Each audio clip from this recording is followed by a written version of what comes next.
Thank you for listening. That gets my goat. Do you feel me? Okay, hey folks, this is Rich Outfield. And this is Big Anklevich. And I believe this is going to be our last episode talking about The Dark Knight Rises. I think so. We'll see. But as we are wont to do, let us begin with... So, Batman, you have come back to die with your city. Whoosh. Oh. You know what? There you go. And let's address that right now. Why do we keep doing that? Why do we keep harping on that one line? I think the reason why is because it was the most glaringly bad line of the entire film. Not the line that we've been saying, though, but the line that Batman replies with. Batman has a big fight with Bane, and Bane kicks his butt, breaks his back, throws him in prison, leaves him to die. Then Batman comes back, and Bane is kind of surprised, but, you know, he's got his plan. It's in action. He's ready to go, and he says, "Oh, so you've come back to die with your city." And it's just one of those moments that just begs for the great line. It's obviously... It begs for a Malcolm Reynolds response. Right. It's so obviously... Or a Han Solo response, you know. So obviously set up for it. And they totally fell on their face with that one. All he says is, "No, I came back to stop you." It's like, really? Well, obviously he did. I mean, come on. Who'd have guessed that? Thanks for saying exactly what everybody already knew, because that was worth saying. The funny thing is, the first time I saw the movie, I missed that, I guess. It made no impact on me at all. And the second time... Yeah, I just like, ooh. And you, as soon as the credits started rolling, quoted that. And I was like, wow, that's so weird that he picked up on that too. There was something so weak about that line. Yeah, it was so terrible. And I know that Batman is not like a quick, quipping kind of Spider-Man, be a smart-ass kind of a hero or whatever. He's serious and... You know, he's got that gravitas and whatever, and he's not just going to say, "Oh, yeah, because there was a big sale at Old Navy." But anything would have been better than that, you know? Just punching Bane in the face like we did this last go-around here would have been better. Arnold Schwarzenegger could have come up with 15 different lines that would have been great in that. Of course, that's what Arnold Schwarzenegger was known for, was those lines. But just... Well, there was a Superman line. It's something, you know, it's like, I think my idea was that he's like, "No, I came to teach you some manners, Bane," or whatever like that. I mean, just something like that. It's not a smartass response, but it's a response rather than the on the nose. Well, duh, I came here to stop you. I mean, even that would have been better. Yeah, I came here to stop you. Why else would I be standing here? You know, I came for round two. I don't know, but it's funny that we both picked up on that. And, you know, I don't think that it's, there were people that hated the Darth Vader "no" in Revenge of the Sith. And there was that line in episode 2. Are you all right? Yes. We better get back to the forward command center. Where every screening I saw where Padme said "right" or whatever she said, the audience would howl with laughter. And I never got it, but Lucas changed it for the DVD. So there definitely was something wrong with that line. Are you all right? Uh-huh. We better get back to the forward command center. I never understood why people laughed, but it must have been something. Huh. It wasn't what happens when a toad's struck by lightning, but... Yeah, it wasn't absolutely terrible, but it sure, you know, in Dark Knight, and I was asking you that afterwards, I was like, I haven't seen The Dark Knight in a while, but was there clunky dialogue like that in there too? And I don't remember a single line in Dark Knight that was clunky or bad. I mean, it was so beautifully written. And yeah, okay, the Joker got to make the funny lines. And in this movie, I guess Catwoman got to make the funny lines. But it was a dour, grim film. All three were. And Scarecrow got to say a couple funny things. But I don't know what it was about that. But yeah, that was one of those really glaring, and I don't know. It's funny because that was at near the end of the film, so that's when it really jumped out and bothered me, and I wondered if there were other lines like that all through that were just like, blah. Well, one thing that I noticed the second time that I didn't notice the first time is that there were a lot of scenes where people just talked and they established things that either we already knew or the characters already knew. Like Miranda Tate has this excruciatingly long monologue after she stabbed Batman. Yeah, seriously. And where she just goes on and on about the knife that cuts the deepest and that. And I was just like, wow, I didn't pick up on that the first time, but she's been talking for like a minute and a half. Along with that, how is it that she stabbed him through the Batman suit? Do you remember when he gets the Batman suit from Fox? What's his first name? Something Fox. Lucius Fox. Lucius Fox. He gets the Batman suit from him, and the first thing that he says is, "This thing will stop a knife."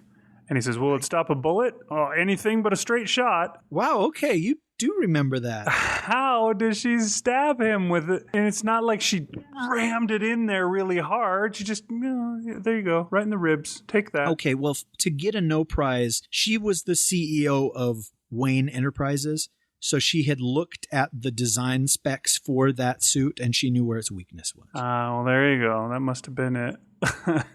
You know, we're not just going to talk about things that we didn't like, but there were a couple of things that didn't work for me. And I guess the biggest problem for me is when you and I walked out of the theater, you said something about Spider-Man 3 and X-Men 3.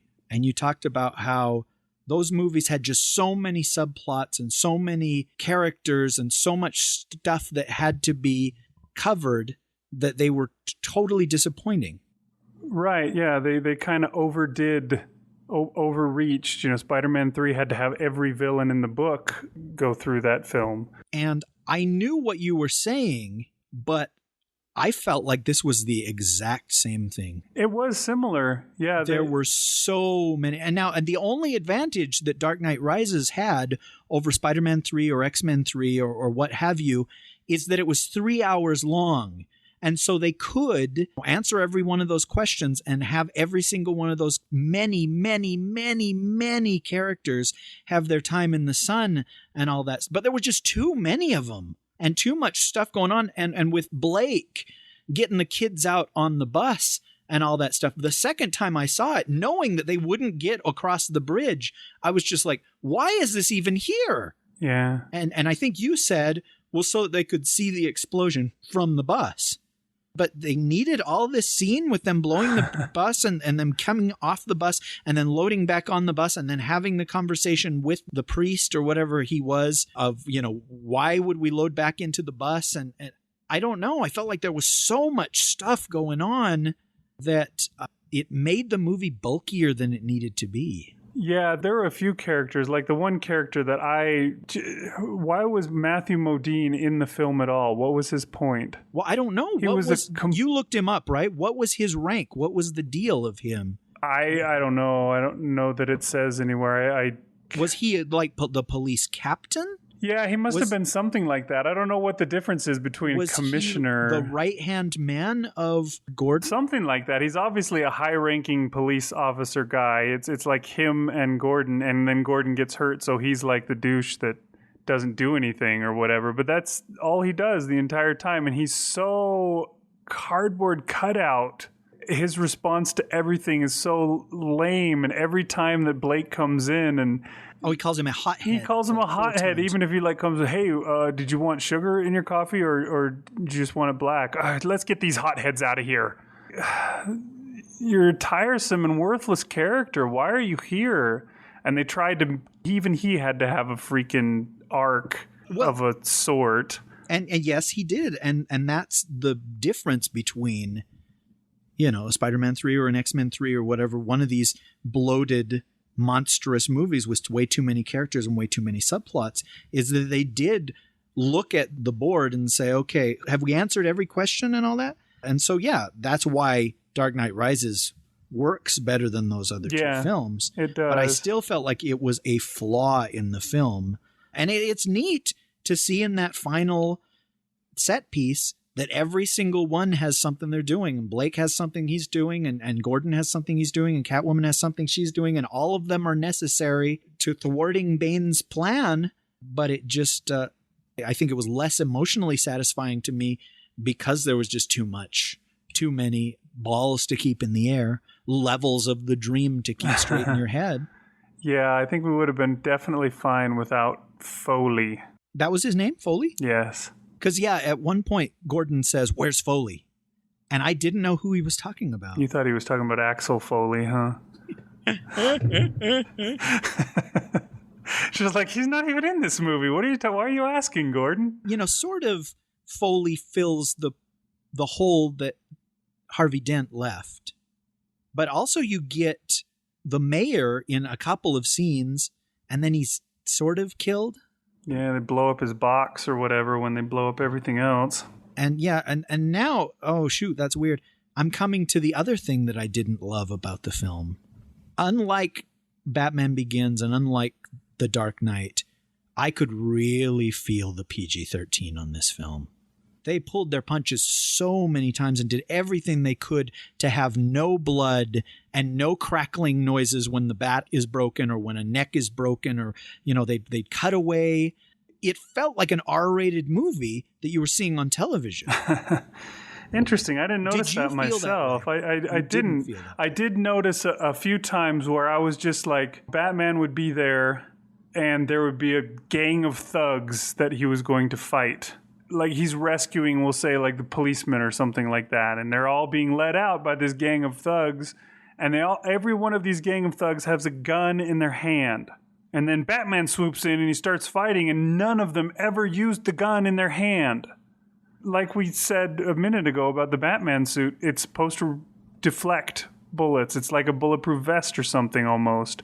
These guys could have taken shots. They should have. They would have if this were real. And yet they're like, okay, we're going to come at you one at a time so you can beat us all up. Well, there was one scene where you saw him fighting, and, you know, he'd swoop around and punch another guy, and he'd swoop around and grab another guy. And I thought it had been very well choreographed, and the guys didn't just stand around waiting for their turn. They were all trying at him at the same time. I thought that was neat. And maybe it was the scene on the rooftop where Catwoman was also fighting. Right. But I don't know. It might have also been the scene where Blake is watching Batman fight toward the end of the movie. But I don't know. There was that moment where Blake shot the truck and it ricocheted and killed the guy, which I thought was really neat. I had never seen that before in a movie that I can think of. But I was just like, oh, why did that kill him? There's no blood. And then Bane is killed at the end of the movie, and I didn't know he was killed. I knew he was killed the second time I saw it because I know he doesn't come back. Yeah, and that's just me. Remind me, hold on. Remind me how he died. I'm totally drunk. Catwoman shoots him with the bad pot. Dude, why don't I remember that scene at all? She has the quip of this whole no guns thing. Oh, yeah, she says the no guns thing is... I can't get behind that, or whatever she says. I don't know. It was a violent movie, and maybe putting blood on that is the difference between a PG-13 and an R, and they didn't want there to be an... Or maybe there was worry that they would get an R, and they did have to cut it down. And, you know, you don't want to alienate the women in the audience, too, who probably don't love blood. Well, is that a stereotype? Was that an insensitive thing to say? You bastard. Look what you've done to me. I don't know. And to each their own. You know, everybody has something that they respond to negatively or positively, and that's something that I happen to have a problem with, you know, the bloodless violence and things like that. But it didn't bother you, so I guess we can move on to the next. Well, I just didn't notice. I mean, I guess I kind of noticed it, but not until you pointed out to me, perhaps. See, that was some of the things that bothered me. Like, the same thing about the fighting and why they wouldn't use their guns. The same thing kind of happened at the end, too. You know, you have all the police officers walking towards City Hall, and all the bad guys are there waiting, laden with guns. They're all wearing automatic weapons. Every last one of these bad guys has gotten. Somehow the police don't seem to have any. And then they all run and they rush together, and then they just punch at each other. What was the deal with the punching in this movie? It was like a big boxing match in this movie. You had the boxing match with Bane and Batman at the earlier part. And then there's like the fighting in the street and it's all punching. And Batman comes back and he fights Bane again. And they sit there and punch each other for many minutes on end. I don't know. It just seemed dull to me. That's all they had. It's like we talked about that show Heroes. You know, you had the build up through the whole first season of Sylar is going to fight Peter Petrelli at the end, and these guys all have gathered a great number of powers.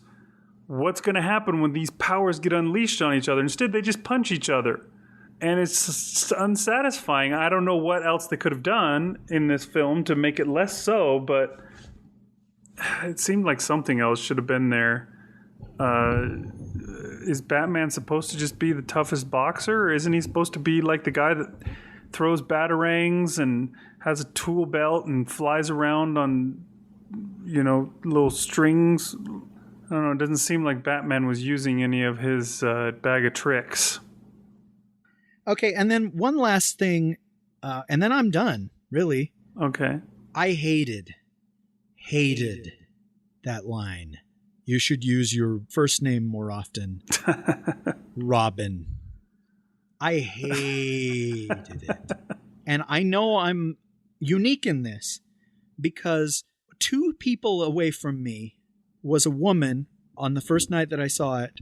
And she was a young woman and she was fairly attractive. She had a Sally Albright in the diner reaction to that line. And I kid you not, I have never seen a woman have an orgasm in a movie theater before. I never have. Yeah. I know that You should have. I see it all the time. It's weird. Of course, I usually cause them, but, you know, that's beside the point. It's late at night and you got a sleeping child, but she was like, like 8 of those. I was just wowed by that. And, you know, everybody responds to different things in a way that they do. But I hated it. It felt so on the nose, and it felt like it was for the fans or for the non-fans, I would say. If it was for the fans, then his name would have been Dick Grayson. Oh, you know what? Good point. That's an excellent point. It was spoon-fed, and it reminds me of that moment in episode 3 where we've seen Chewbacca in a scene and a half or, 8 minutes of screen time, and then Yoda looks over and says, especially you, Chewbacca. And then he winks at the camera. Well, and there's that moment when Boba Fett looks at the camera in the special edition. It's like, look, Mom, they put Boba Fett in here. And it felt like it was some kind of spoon-feeding dumb moment for a response for the people who had wondered about Robin or whatever. But you know what I mean? It didn't matter. There was he wasn't Robin. Right. And Robin's first name isn't Robin. Right. In the context of the movie, that doesn't mean anything. Yeah. It only matters if you are aware that there's a 70-year-old character called Robin who's usually Batman's sidekick. And it was so very clunkily done, and it's similar to the way where he just says, no, I came back to stop you. It just like, oh, your name is Robin. Why were they talking about that at all? It's just silly. I don't know. It was one of those things, and we talk about it a lot as screenwriters, where we say, couldn't you have done another pass on that line? You know right. what I mean? In theory, that's, oh, look how clever we are. But I just didn't think it worked. And when they killed Batman, I didn't know what to think. Because there was a lot of talk in the year leading up to this, from when they announced this was the end of the trilogy, that Nolan was going to kill Batman. And I was absolutely certain that he wouldn't. Because why would you want to end a movie on a downer? Why would you, you know what I mean? Uh-huh. It didn't make any sense to me thematically why you would want to kill Batman. But when he gets in that, and there's that great line, which I do love, where Catwoman says, you've given these people everything. You don't have to die for them. You've given these people everything. And he says, not everything. I loved that line. And they set that up that they've killed Batman. And for a split second, I thought that they had. And then, unfortunately, my story sense started tingling. And I thought, we haven't seen Alfred in an hour. There's no way Batman would die without making peace with Alfred. And I thought, if I wrote this movie myself, you know what would be so cool is if Alfred goes to Florence and he sits and that's how the movie needs to end. And I got this giant grin on my face, and my cousin like looked over at me and he's like, why is he smiling? Batman just died. But I was exuberant with just like the joy of storytelling, of knowing where this was going to go. And I thought that was really, really cool. And I got a similar reaction to that early on when I realized that Miranda was Talia, because they kept referring to the child. We just assumed that it was Bane and all that. And I was like, no, you know what? Oh my gosh. Oh, this is so cool. You know, and I don't mean to say that I felt smarter than the audience. This isn't an Escape Pod Forums moment. I just was caught up in the way that the story was told. And I saw what was being done, and I was like, oh, I can't wait for the reveal of that. And so I think I had a completely opposite reaction to the death of Batman than you did. Am I right? Because I was just like, oh my gosh, this is so cool. I know what's going to happen. Because you knew what was coming next. Yeah, I was going to say, I thought that was a similar kind of a thing to your, oh, Robin kind of comment there at the end, is when he goes in there and he looks across. I didn't see the purpose of showing Bruce Wayne sitting there. You know what I mean? He should look across and you see that there's somebody there. You can't see who it is. And then it comes back to him and he smiles big or something like that. Then you got it without having to hit you over the head. Look, hey, he's not dead. Look, hey, pay attention. Let me slap you really hard. But are there people, Big, who would have said, I don't get it. Why is he smiling? Are there people that would have been that way? Of course there are. Maybe I'm wrong, because the crowd applauded in the theater when we saw his face. They didn't applaud before we saw his face. When we saw his face, they applauded and said, woo! So maybe I'm wrong. Maybe it's okay to hit people over the head with your storytelling moments. I don't know. Well, everybody has a sensitivity and everybody has things that they respond to.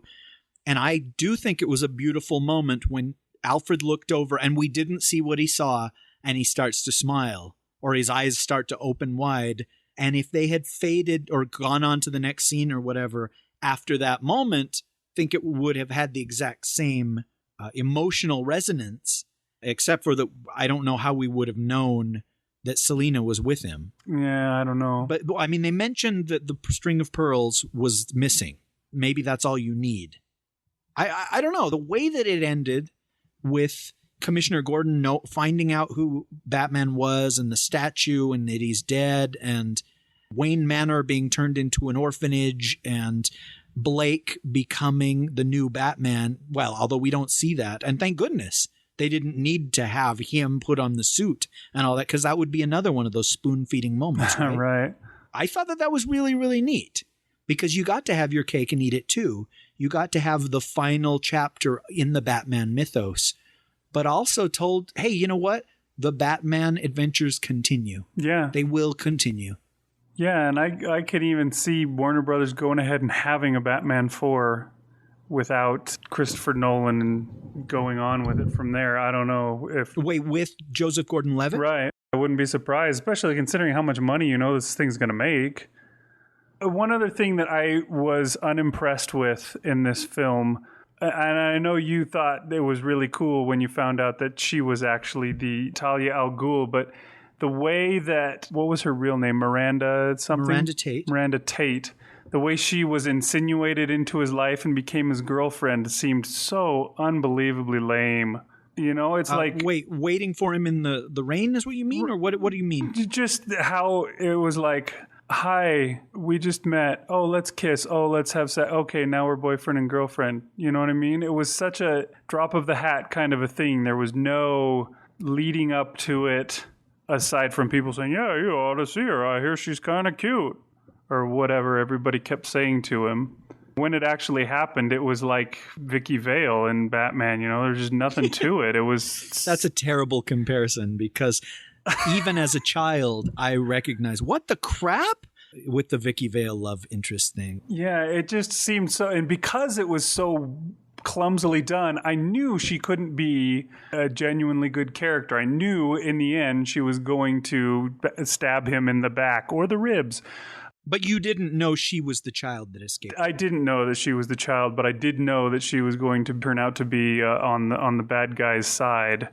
I was just kind of waiting for it to happen. When it finally happened, I was like, oh, yeah, okay. Because it was just so, how to put it, but it was not realistic. Oh, we came in out of the rain, and I said, sorry, there's nobody here, and now you kiss me, and okay, yeah. Now we'll just lay down naked by the fire here. But that sums up your college experience right there. I hadn't considered that. I never suspected that she was not on the up and up. And I don't know if that makes me a lazy viewer. I wasn't paying close enough attention. But there are certain things, just that you pick up on that I didn't pick up on, and vice versa. Yeah, and I went there with my dukes up, if you recall. Yeah, I guess you did. And that's Ian's fault, and it's not necessarily Chris Nolan's fault. True. Yeah, maybe he'd done enough for everybody except for somebody who wanted to find a fault or something. I don't know. There was lots of other things that I really enjoyed. I didn't mention it in the last episode, and I should have. I loved that Scarecrow was back again. Each time you get a little glimpse of him, and he's never been like the guy. He's always been kind of a side villain, but I just love that he was back again, and now he's the judge at the trial of the rich people. Just fun to see that.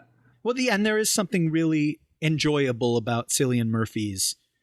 Is it Cillian Murphy? I don't know. His performance of Jonathan Crane. I don't know if you were expecting there to be some reference to the Joker or a cameo or something in there. Were you at all disappointed that there was nothing? Well, I think I did hear you mention once that there was a discussion as to whether that would be there or not. I didn't expect there to be anything because, after all, the actor who played the Joker is dead. So unless they had something that they shot but didn't use, or maybe they're going to CG him in or something, I don't know. But I didn't really expect there to be anything. But you didn't feel his absence in the movie like one of those movies where one of the cast members doesn't come back. And you're just like, shoot, man. I've sure missed Spock or whoever it is. Right, like when Nightcrawler is not in X-Men 3, and you're just like, what the crap, dude? He was basically the best part of X-Men 2. Oh, that's why people don't like X-Men 3. Okay. And instead, we just replaced him with Beast because we can't have two blue guys in one movie, or there's too much makeup to put on for a small part or something. I don't know what the deal was with that, but I definitely missed Nightcrawler in X-Men 3. But yeah, I think it's just because, you know that Heath Ledger is dead and there's nothing you can do about it. And we were talking after we watched it. Maybe that's a better thing because this movie was already cluttered enough as it is. If they had to deal with, what has the Joker been doing since then and what happens now, that could have just sunk it completely. Okay. There you go. Do you think that we've talked enough? Probably. I think it's my bedtime, so we'll probably have to call it a night anyways, whether we talked enough or not. Okay, and that's fine. Well, sometimes I think that we need to write down like a, what do you call it? An agenda? No, what's the word I'm looking for? Could be an agenda where you go through point by point and make sure you get everything, kind of a thing. Because sometimes we'll talk, and as soon as you've turned off the microphone, I go, oh, shoot, I was going to tell the story about when I was... Oh, well. Yeah, there's just off the cuff. It's just you and me talking. And that was my feelings on... in fact, these were my feelings on Dark Knight Rises. I think it was the third best of the trilogy. But I think that you can say it was the third best. I mean, they were all great movies. Right. And in some ways, maybe Nolan had a thankless task, an impossible task to tie up everything in a satisfying way and follow in the footsteps of Dark Knight, which was just one of the most fantastic movies of our last decade. I'm glad that I got to see it, and I got to see it with you. Did we see all three together? I don't think I saw the first one with you. I don't think you even lived here. Oh, that's true. I think you were still in California when that one came out. Okay, well, let me rephrase then. Well, I'm glad we got to see it together, and I'm glad we got to record our thoughts about it. It's crazy to me that we actually sat down and did this with Dark Knight, 4 years ago? 5 years ago? How long ago was it? It was 4 years ago, yeah. It was one of our first episodes of the podcast. Okay. But I just think it's neat that we're still talking, we're still friends, that we still there are movies that capture our imaginations and that we can't wait for and we look forward to. And that's the joy, the magic of the movies, especially when there's a recession or when there are all sorts of problems and horrors in real life, that you can still go in there and have your problems brushed away by just great storytelling. Forget about your worries just for a little while. And so that's one of the magical things about movies and about story in general that I would hope will never go away. Hear, hear. All right, folks, I guess that's it for us. Thanks for listening. This is Big Anklovich. And I've been Rich Outfield. Good night. We'll see you later. That Gets My Go is produced under a Creative Commons 3.0 license.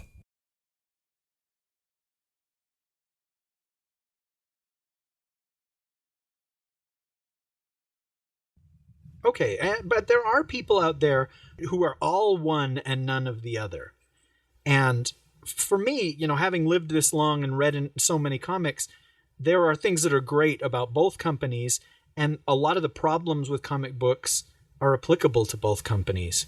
It's fair to like both, and I don't appreciate it when people say the thing that you love sucks and the thing that I love rules, when that's not true. I remember I went to a Star Wars convention a decade ago, and a bunch of guys showed up in Klingon costumes. And I guess they were trying to make a statement or trying to crash the party kind of thing. But the whole time I was like, but I like both of those things. Why is it so wrong that these guys showed up in Klingon costumes? And at one point, a bunch of guys dressed as stormtroopers came out, and one of the stormtroopers hugged one of the Klingons, and I took a picture of it. Because to me, it was just like, okay, that's how it should be. I know it was silly, and it's stupid for me even to have mentioned it just now. But I remember seeing that and saying, dang, that's cool. Because, it's Star Trek bad guys and Star Wars bad guys, and they're both geek pop culture icons. And I don't know. It's just neat stuff. But I don't know. I think I've sidetracked our conversation. You can like Barbie and you can like Jam, right? Okay, well, I hope you can get some sleep. Do you have to get up early to do something with flags? No, I don't have to do anything with the flags. I just have to water balloons. Go jogging. No water balloons tomorrow night. Let's just hope that all the water balloons don't pop overnight on me. Well, put a couple in the freezer. Make sure you give those to your daughters.